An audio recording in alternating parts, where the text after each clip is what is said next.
How's it going, YouTube? This is going to be a quick video. I'm going to be showing you how to find the smallest elements in an array. Alright, let's get straight to the code. Alright, so for our example, we have an array of integers. We have 500, 2,000, 23, 52, 100,000, and 70. Alright, so this is how you find the smallest element in your array. We're going to start with our method public static void find min. Then we're going to pass in our array in our argument.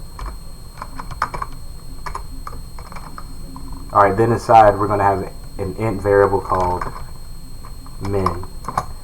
And then we're going to set that to the first element in our array. Next we're going to create a for loop.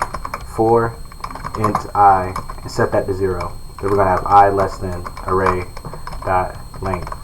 Then we're going to increment I by 1.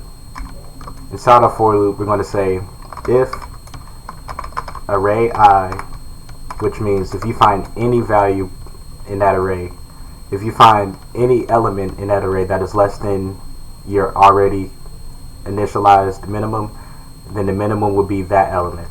So array I less than min, the new min is going to be that array element.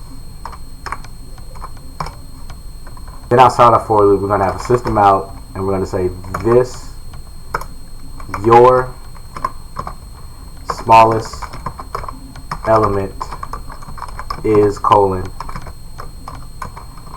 min.